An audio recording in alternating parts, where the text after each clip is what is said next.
5 August গণ আন্দোলনের মুখে পদত্যাগের পরপরই ভারতের উদ্দেশ্যে একটি সামরিক কার্গো বিমানে করে উড়াল দেন শেখ হাসিনা। ভারতের গাজিয়াবাদের হিন্দন এয়ারবেজে অবতরণ করে ফ্লাইটটি। তবে হাসিনাকে বহনকারী বিমান বাহিনীর উড়োজাহাজটি ঢাকা ছাড়ার সময় একটি প্রশিক্ষণ ফ্লাইট হিসেবে উড্ডয়ন করে এবং এর ফ্লাইট পথ ও অবস্থান অন্যদের না জানাতে ট্রান্সপন্ডার বন্ধ করে দেয়। একটি ইংরেজি দৈনিকের দেয়া তথ্য অনুযায়ী এয়ার ট্রাফিক কন্ট্রোল এটিসি থেকে ফ্লাইট AJAX 1431 এর প্রোগ্রেস ট্রিপের একটি অনুলিপি সামনে এসেছে। এতে লকহিড C-130 হারকিউলিস উড়োজাহাজের ককপিট ও ঢাকার এটিসির মধ্যে রেডিও যোগাযোগের একটি রেকর্ডিংও রয়েছে।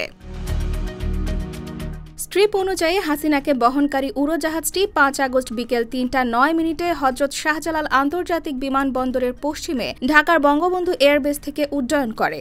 উড়োজাহাজটি ঢাকা-কলকাতা রুটের ওয়ে পয়েন্ট BEMA-কে পৌঁছানোর পর ট্রান্সপন্ডার ও স্বয়ংক্রিয় জিও লোকেটর সিস্টেম চালু করে। এরপর থেকেই এটি রাডারে দেখা যায়। ঢাকা বিমানবন্দরের রাডার স্ক্রিনের স্ক্রিন গ্র্যাব অনুসারে এটি প্রথমে কলকাতার দিকে যাত্রা করে। পরবর্তীতে সেটি ভারতের রাজধানী থেকে 30 কিলোমিটার দূরে গাজিয়াবাদের হিন্দন বিমান ঘাঁটির দিকে যায়। এতে অ্যাভিয়েশন বিশেষজ্ঞরা বলছেন, সম্ভবত উড়োজাহাজটি সরাসরি দিল্লি না গিয়ে প্রথমে কলকাতার দিকে যাত্রা করার কারণ হচ্ছে এটি বাংলাদেশের আকাশ সীমায় যতটা সম্ভব কম সময় থাকতে চেয়েছিল। কারণ ঢাকা থেকে দিল্লি যেতে উড়োজাহাজগুলো রাজশাহীর ওপর দিয়ে উড়ে যায় এবং এই রুটে ঢাকা থেকে কলকাতা রুটের চেয়ে বাংলাদেশের আকাশ সীমায় কয়েক মিনিট বেশি থাকতে হয়।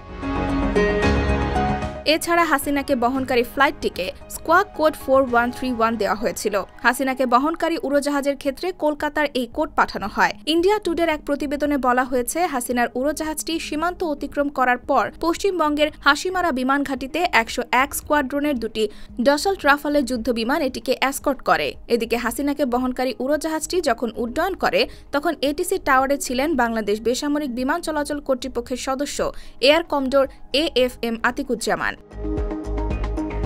তিনি উড়োজাহাজটি উঠতে দেখেছেন। এ বিষয়ে আতিকুজ্জামান গণমাধ্যমকে বলেন, আমার কোনো ধারণাই ছিল না যে ওই ফ্লাইটে কারা আছে। আমি ওই সময় টাওয়ারের স্বাভাবিক দায়িত্ব পালন করছিলাম। তখন বিমান বাহিনীর একটি প্রশিক্ষণ ফ্লাইট উড্ডয়ন করছে, সেটাই জানতাম। ভেতরে কারা ছিল সে বিষয়ে একেবারেই কিছু জানতাম না। ভারতীয় গণমাধ্যমের মতে উড়োজাহাজটি ঢাকার সময় সন্ধ্যা 6:15 হিন্দন বিমান ঘাঁটিতে অবতরণ করে। সংশ্লিষ্ট সূত্র মতে এরপরেই হাসিনাকে উত্তরাখণ্ড প্রদেশের নয়ডায় ভারত সরকারের দেয়া একটি নিরাপদ বাড়িতে নিয়ে যাওয়া হয়।